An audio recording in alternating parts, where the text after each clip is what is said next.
Chers peuples d'Afrique, recevez nos salutations. La décision elle est officielle. Le docteur Choguel Kokala Maïga n'est plus Premier ministre du Mali.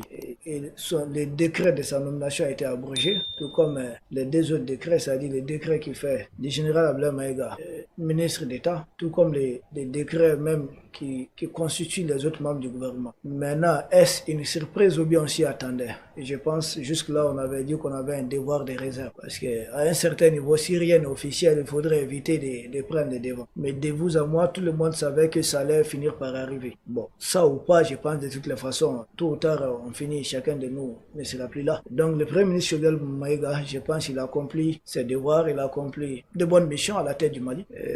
Maintenant, il y a eu beaucoup de difficultés, et donc il fallait s'y attendre.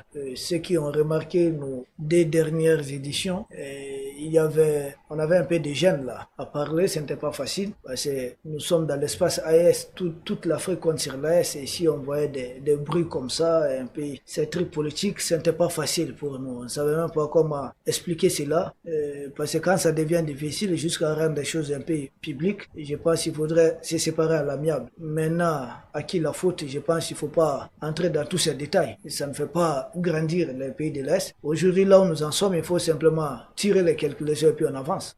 Est-ce les autorités militaires devaient laisser au Premier ministre le choix de démissionner de lui-même, ou il devait le faire beaucoup plus tôt? Ou est-ce le Premier ministre devait attendre qu'il soit limogé, ou il devait lui-même démissionner de très tôt? Ça, chacun a son idée là-dessus. Mais nous savons que quand les relations au niveau des sommets d'État, de l'État, souvent quand ça devient difficile, il faut savoir se séparer à l'amiable. Ça, c'est à mon humble avis. Et pas besoin de faire tous ces bruits ou bien d'attendre tous ces bruits, parce qu'il y a beaucoup de priorités. Parce que derrière, les pays de l'Est sont toujours ciblés par les impérialistes, par les vampires qui ciblent les pays de l'Est. Donc des choses comme ça, il faudrait les régler rapidement et faire face à l'essentiel. Voilà, on ne dit pas dans des trucs comme ça. S'il y a des trucs, on se dit la vérité. Soit on continue ensemble, ou bien voilà, on arrête. Parce que ce qui compte, ce qui est au-dessus de nous tous, c'est le pays. Au Mali, dans l'espace AS, le pays au-dessus. Aujourd'hui, c'est le général Assimi Goïta qui est à la tête du pays. Donc il a son pouvoir discrétionnel. Arrivera ce qui devait peut-être arriver. Mais nous devons saluer les nobles missions, les nobles services que le Premier ministre Choguel Kokala Maïga a rendu à la tête du pays. Nous lui demandons de continuer d'appuyer, même depuis sa retraite, d'appuyer les autorités. C'est le patriotisme compte, il faut en termes de conseils ou autres, mais qu'il continue d'accompagner le Mali, c'est ce qui compte. Intelligemment, il faut être là, il ne faut pas être un obstacle pour les autorités en place, c'est-à-dire il ne faut pas être revanchard. Et je sais que ce n'est pas un homme du genre, et nous demandons aussi aux autorités de lui garantir en tout cas une bonne retraite, l'accompagner tant que c'est nécessaire. Ensuite, il y a sans doute un nouveau Premier ministre qui va arriver. Il faudrait voir ça serait quoi son profil. Nous comptons sur le patriotisme du général Assimi Goïta. Il a tout notre soutien, de trouver aussi un homme encore beaucoup, aussi très compétent, qui puisse améliorer, qui puisse continuer, qui puisse vraiment faire avancer les choses, faire bouger les lignes, qui puisse aussi rassembler des Maliens patriotes. Ne disons pas de rassembler tout le monde, parce que tous ceux qui sont à la solde des impérialistes et qui sont irrécupérables, ceux qui sont récupérables, nous devons les récupérer, mais ceux qui sont irrécupérables, on ne peut pas les attendre. Le bateau malien n'attend pas, nous devons avancer. Le train est en marche, nous devons avancer. Il ne faut surtout pas s'arrêter. Ça, c'est une réalité. Nous demandons à tous ceux qui ont accompagné les pays de l'Est jusque-là de continuer de les accompagner. Au Mali, peut-être il fallait déjà ça, parce que les meetings, il y a eu beaucoup de meetings. Le Premier ministre fait des meetings, ensuite d'autres, le groupe aussi qui ne sont pas d'accord avec lui font leurs meetings, beaucoup de rassemblements. Maintenant, c'est bon. Maintenant, il faut mettre tous ces meetings ensemble pour accompagner comme toujours les autorités, précisément le général Assimi Goïta. Il faudrait l'accompagner dans ses nobles missions. Nous comptons tous sur lui. Il est le président du Mali, le président de tous les Maliens. Aujourd'hui, il est le président en exercice de la Confédération de l'Est. Nous avons vu de très fortes mobilisations ces derniers temps au Mali. Il faudrait garder cette même capacité de mobilisation, parce que nous avons encore beaucoup de choses à faire. Parce que notre combat contre Macron, c'est un combat qui n'est pas fini. Ils sont en train de nous entourer un peu partout. C'est pourquoi je dis qu'il faudrait voir le profil du futur Premier ministre du Mali. Et je suis convaincu, je compte compte en réalité sur les savoir-faire de notre vaillant président, le général Assimi Goïta, de trouver la bonne personne qui va, sous sa supervision, constituer une très bonne équipe gouvernementale. On a besoin surtout des patriotes. On a besoin des patriotes parce que le combat est encore là. Voilà, le combat est encore là. Si le pays de Joe Biden même a mis en place une politique de ce qu'ils appellent la guerre préventive, c'est-à-dire aller s'attaquer à leurs ennemis depuis leur arrière-base. On a surtout besoin d'un premier ministre qui puisse réellement rassembler des patriotes maliens. Ce qui s'est passé, chacun a son point de vue, mais nous appelons tout le monde à se surpasser. Ça arrive, même dans une famille, souvent il y a des couacs et autres. C'est pourquoi je vous avais dit que la situation était sous contrôle. Ceux qui peut-être ont pu décoder le message et avaient peut-être compris ce que ça veut dire, tout était déjà fini. Ça restait juste à officialiser les choses. C'était déjà fini parce qu'on était arrivé à un point à peu près de non-retour. En tout cas pour cette fois-ci. Donc il fallait se séparer peut-être un peu à l'amiable. Il fallait prendre son temps. J'ai apprécié le fait que le général Assimi Goïta pendant tout ce temps aussi n'a pas agi sous l'effet de l'émotion. Il a pris son temps. Il a attendu ce soir, donc le 19h, pour maintenant rendre public, rendre officiel la décision. Nous savons quand même que depuis le matin, il y avait des réunions, il y avait des consultations. Et sans doute le Premier ministre, le futur Premier ministre est déjà connu. Nous laissons le temps, les soins aux autorités. Quand ils vont rendre public, officiel son nom, son décret de nomination, en ce moment nous viendrons un peu vous parler du parcours de monsieur, vous expliquer qui c'est, quel est son parcours au Mali, qu'est-ce que nous en pensons. Et ensuite nous aurons le temps aussi de voir l'équipe gouvernementale qui sera composée. Donc nous appelons, ceci est un message. Et vous autres peuples d'Afrique, vous pouvez aider, s'il y a des patriotes maliens qui ne sont pas compris dans ça, vous pouvez nous aider à leur dire de parler d'une même voix. Maintenant, ce qui est fait est fait.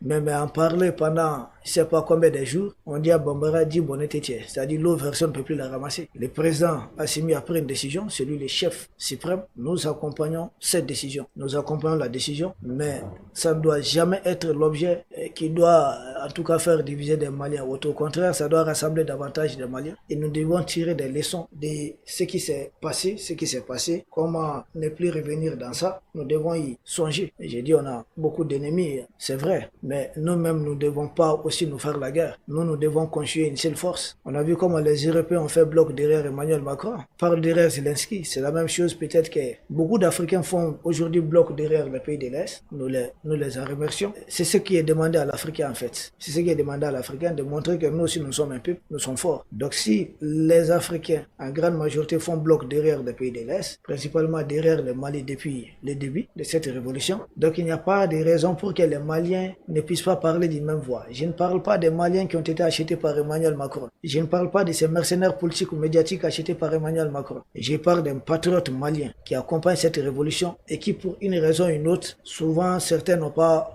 parler d'une même voix. Nous devons appeler tout le monde à parler d'une même voix parce que les chemins encore longs. Les chemins encore longs, ce combat, nous devons le porter réellement et nous devons gagner. Moi, je suis convaincu que nous allons gagner. Il fallait mettre un peu d'ordre aussi parce qu'il y a eu beaucoup de meetings, il y a eu beaucoup de bruit. Personnellement, j'étais gêné. Maintenant que c'est derrière nous, on relève la tête et puis on avance. On était gêné, mais fallait rassurer. On ne devait pas montrer aux gens que nous on est gênés ou autre. Qu'est-ce que les autres allaient faire alors? Donc il fallait tenir bon et je pense qu'on a passé cette étape de tempête dont j'avais parlé hier. Il dit souvent en haute mer, en pleine mer, il peut y avoir des tempêtes. Mais au capitaine des bateaux de fer de continuer les trajets et de nous amener à bon port. Et je pense que c'est ce qui a été fait. Et c'est de l'ordre qui a été sans doute mis parce que tous ces bruits-là, les bruits, ça nous dit rien du bon. Donc il fallait se parler. Et j'ai apprécié le fait que ce sont les autorités jusqu'au sommet, tout le monde s'est parlé, on a trouvé une solution. Je pense même sans doute que le Premier ministre elle-même était des discussions et que c'est vraiment en de très bons termes que cela est intervenu. Maintenant c'est derrière nous. Même si nous mettons à parler de cela pendant 20 jours, ça ne va plus faire revenir les choses en arrière. Ce qui est fait est fait. Maintenant nous devons voir, nous devons essayer d'avancer et nous devons avancer. Nous n'avons d'autre choix que d'avancer. Nous devons continuer. Donc nous appelons tous les Maliens qui ne se sont pas compris à cette période de se retrouver maintenant derrière le chef de l'État et aussi derrière la nouvelle équipe qui doit voir le jour et que les gens arrêtent de s'accuser maintenant parce que c'est fini, ce qui est fait est fait. Et c'est à un tel la faute, c'est à un tel la faute, c'est à un tel la ça et ça va nous faire avancer. Si on se livre à ces jeux, vous avez vu ces derniers jours on a donné du travail à Serge Daniel et autres, ils avaient repris service. Chaque fois ils étaient là en train de tweeter, de diffuser des messages, de publier des trucs. Ils avaient vraiment repris des services, ça faisait longtemps. Mais maintenant nous leur disons de repartir à la retraite parce que derrière nous, les peuples maliens, j'avais dit, nous sommes un grand peuple, nous serons comme aurait surmonté tout cela. Peut-être ça aurait été le peuple de Makoro bien autre. Ça va trouver que, ou bien à certains endroits que les gens, maintenant ça allait trouver que c'est là tourné au vinaigre, au drame. Mais regardez, Dieu merci, c'est comme si rien n'était, tout est rentré dans l'ordre. Ici, je suis actuellement à Bamako comme ça. Tout est tranquille, tout est calme, les gens ont repris. Et puis, on s'y attendait de toutes les façons que ça devait arriver. Quand vous voyez le Premier ministre, lui-même chef du gouvernement, aller faire un meeting et puis décrier certaines choses, je ne sais pas, moi je suis convaincu en tout cas que ça devait arriver. Il fallait s'y attendre, ça devait arriver, mais il fallait que ça arrive en de très bons termes et c'est ce qui est fait. Nous apprécions et c'est ça la sagesse. C'est ça la sagesse. Les 5 généraux sont très sages, tout comme le Premier ministre qui est parti. Maintenant, la nouvelle équipe, mettez-vous au travail. Nous aurons très bientôt le nom du Premier ministre. Nous serons là, nous allons essayer de vous dire qui c'est, qui est-il, qu'a-t-il fait au Mali, c'est quoi un peu son parcours, quelles sont les chances que nous lui donnons. Et de toutes les façons, nous disons d'emblée qu'il a notre soutien, il a notre accompagnement. Général Assimi Goïta, président, son excellence, président du Mali, recevez nos salutations. Au vaillant peuple de l'Est, nos salutations. Merci pour ce soutien. Le chemin est long, la lutte continue. Nous vous remercions.